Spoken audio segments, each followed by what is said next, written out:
Yemen के Houthi लड़ाकों ने एक बार फिर यह साबित कर दिया है कि वे सिर्फ एक क्षेत्रीय शक्ति नहीं बल्कि गाजा में हो रहे नरसंहार के खिलाफ खड़े होने वाले उन गिने चुने संगठनों में हैं जो बोल भी रहे हैं और जवाब भी दे रहे हैं। लाल सागर में 2 वाणिज्यिक जहाजों पर ताजा हमले सिर्फ सैन्य रणनीति नहीं बल्कि इसराइल और अमेरिका को सीधे तौर पर दी गई चेतावनी है कि गाजा के खून का हिसाब समुद्र से भी लिया जाएगा। 7 जुलाई को हूतियों ने 2 कमर्शियल जहाजों MV मैजिक सीज और एटर्निटी सी को निशाना बनाया।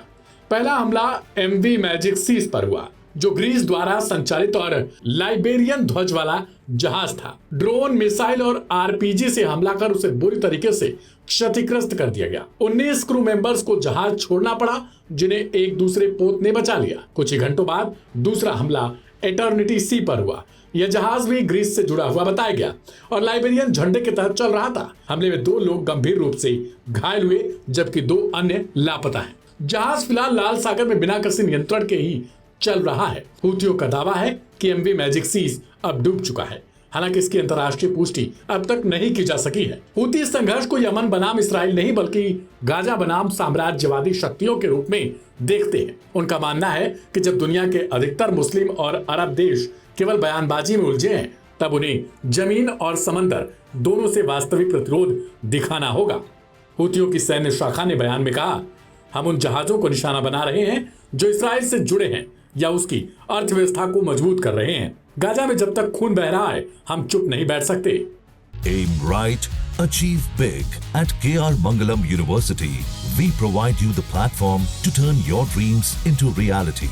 At KR Mangalam University. इन हमलों के बाद इसराइल ने यमन के हूती नियंत्रित इलाकों में जवाबी हमले किए जिनमें हुदैदा, रस, रईसा, सालीफ जैसे बंदरगाहों पर हवाई हमले हुए हैं।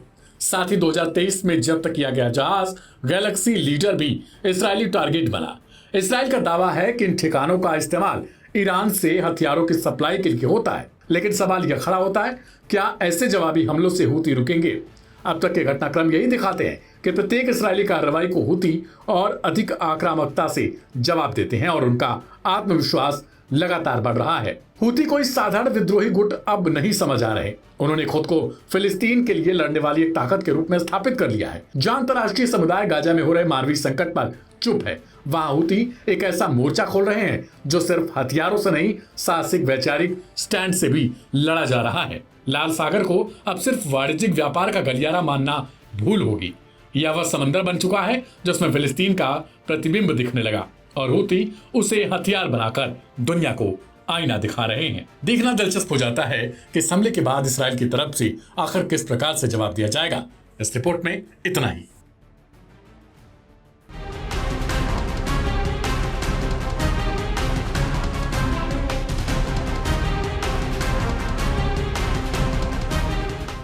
इजराइल और यमन के हूतियों के बीच संघर्ष बढ़ता जा रहा है। एक तरफ जहां हूतियों के ठिकानों पर इजराइल बमबारी कर रहा है तो दूसरी तरफ हूती विद्रोही भी इजराइल से हमलों का एक एक करके जवाब ले रहे हैं। अभी हाल ही में इजराइल ने यमन में हूती विद्रोहियों के कब्जे वाले 3 प्रमुख बंदरगाहों होदेदा, रस ईसा और सैफ पर हवाई हमले किए थे। इन हमलों से पहले इजरायली सेना ने इन क्षेत्रों के नागरिकों को पहले से ही वहां से हटने का आदेश जारी कर दिया था और हवाई हमलों की चेतावनी दी थी। इसके बाद फिर बमबारी कर दी गई, जिसके बाद हूतियों ने भी इजराइल पर मिसाइल अटैक करने का दावा कर डाला। वहीं ईरान के विदेश मंत्रालय ने यमन पर इजराइल के हालिया हवाई हमलों की निंदा करते हुए इसे आतंकी आक्रमण बताया है। इजरायली हमलों में अल हुदैदा में एक बिजली संयंत्र सहित महत्वपूर्ण नागरिक बुनियादी ढांचे को निशाना बनाया गया था। ईरान ने इजराइल पर क्षेत्रीय तोड़फोड़ का गंभीर आरोप लगाया है। ईरानी विदेश मंत्रालय के प्रवक्ता ने कहा, ज़ायोनी शासन का आतंकवादी आक्रमण न केवल यमन के लिए बल्कि पूरे क्षेत्रीय स्थिरता के लिए खतरा है। अमेरिका के समर्थन से तेल अवीव बंदरगाहों, हवाई अड्डों और खाद्य भंडारण पर बमबारी जारी रखता है। यह आर्थिक आतंकवाद है। संयुक्त राष्ट्र की चुप्पी ने इस नरसंहार को संभव बनाया है, ठीक वैसे ही जैसे गाजा में हुआ है। ईरान ने कहा कि यमन में इजराइल का नागरिकों पर युद्ध गाजा और लेबनान में देखे गए उसी एजेंडे का हिस्सा है। बेन गुरियन एयरपोर्ट, अशदोद और अश्केलोन पावर स्टेशनों को कथित तौर पर निशाना बनाया गया था। दरअसल इजराइल ने 7 जुलाई को पश्चिमी यमन पर कम से कम 20 हवाई हमले किए थे। Aim right, achieve big. At KR Mangalam University, we provide you the platform to turn your dreams into reality. At KR Mangalam University, जिसमें प्रमुख बुनियादी ढांचे को निशाना बनाया गया था। लक्ष्यों में होदेइदा, रास ईसा और सालिफ बंदरगाहों के साथ साथ रास कनातिब पावर स्टेशन शामिल थे। इजराइल ने दावा किया कि इन बंदरगाहों का इस्तेमाल हूती बलों को ईरानी हथियारों की तस्करी के लिए किया जाता था। इजराइल ने 2023 में जब्त किए गए गैलेक्सी लीडर जहाज पर भी हमला किया, ये कहते हुए कि इसका इस्तेमाल रडार बेस के रूप में किया जा रहा था, जिसके बाद हूतियों ने जवाब में इजराइल पर मिसाइल और ड्रोन दागे। इसके बाद ही मृत सागर क्षेत्र में सायरन बजने लगे थे। इजरायली रक्षा मंत्री ने और हमलों की इसके बाद धमकी दी है। उन्होंने कहा कि जो कोई भी हाथ उठाएगा उसे काट दिया जाएगा। इजराइल ने मिसाइलों को रोकने का दावा किया, लेकिन रिपोर्ट कहती है कि प्रोजेक्टाइल ने प्रभाव डाला, कोई हताहत नहीं हुआ। 6 जुलाई को लाल सागर में यमन के होदेइदा से 100 किलोमीटर दक्षिणी पश्चिम में एक जहाज पर हमला किया गया था। यूके मैरीटाइम ट्रेड ऑपरेशन ने कहा कि हथियारबंद लोगों ने जहाज पर बंदूकें, आरपीजी दागे। अभी तक किसी समूह ने जिम्मेदारी नहीं ली है, लेकिन कथित तौर पर हमला हूती प्रोफाइल से मेल खाता है। फिलहाल जिस तरीके से इजराइल और हूतियों के बीच संघर्ष चल रहा है वो एक गंभीर होता जा रहा है, क्योंकि दोनों ही अब एक दूसरे पर अटैक कर रहे हैं।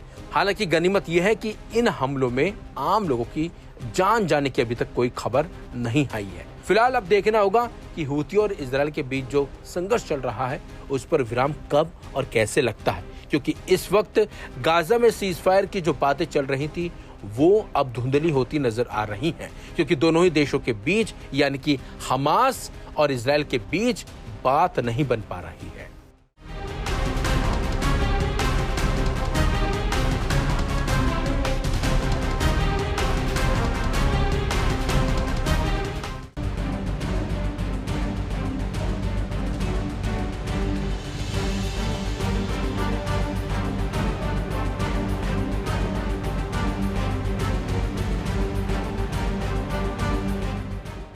पश्चिमी एशिया या मिडिल ईस्ट में बीते लंबे समय से चल रहे संघर्ष में बहुत कुछ घटा। इसराइल ने सबसे पहले हमास के खिलाफ मोर्चा खोला, तो इसके बाद हिजबुल्लाह भी इस जंग में कूदा। इसके कुछ ही महीनों के बाद इसराइल ने दावा किया कि उसने हिजबुल्लाह के एक बड़े भाग को निष्क्रिय या तबाह कर दिया है और उन्हें हरा दिया गया है। लेकिन अब हिजबुल्लाह ने कहा कि वो किसी भी कीमत पर इसराइल के आगे घुटने नहीं टेकेगा। हिजबुल्लाह के चीफ नईम कासिम ने रविवार को कहा कि उनका समूह इसराइल की धमकियों के जवाब में आत्मसमर्पण नहीं करेगा।